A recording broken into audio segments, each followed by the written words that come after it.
Au démarrage, le nuage toxique d'un moteur à l'agonie. Un vieux taxi increvable, comme il y en a tant parmi les 12 000 recensés à Yaoundé. En ville, voici une de ces guimbardes censées être interdites de circulation depuis 15 jours. Pourtant, Guy, son propriétaire, n'a pas l'intention de lâcher son taxi en circulation depuis plus de 20 ans, son gagne-pain. Je suis père de 6 enfants. C'est avec mon taxi que j'élève les enfants. Par jour, je peux travailler 10 000 comme recette. Des taxis dont les coffres débordent de ferraille ou de canne à sucre.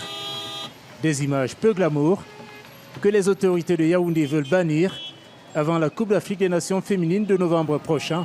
Une interdiction saluée par les usagers. Mais dans une ville sans transport en commun depuis 10 ans, impossible d'échapper au vieux taco. Quand on n'a pas d'autres moyens, c'est-à-dire le taxi qui se présente devant vous, le prenez, même si c'est dans ce piteux état. Un piteux état, comme de nombreuses routes de la capitale camerounaise.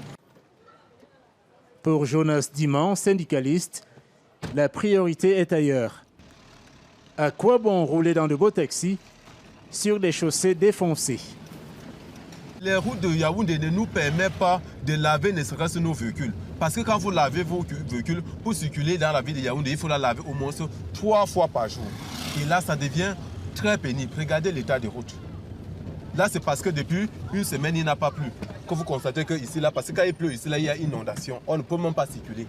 Des taxis propres, il y en a pourtant quelques-uns à Yaoundé. Je pense qu'il faut arranger les routes. Voici l'un des plus célèbres, celui de Constant, toujours tiré à 4 épingles, dans une voiture à l'intérieur décorée aux couleurs rose bonbon. Le taxi, c'est mon bureau. Alors je dois le garder propre. Et ça me plaît aussi de savoir que des gens que je porte sont contents de s'asseoir.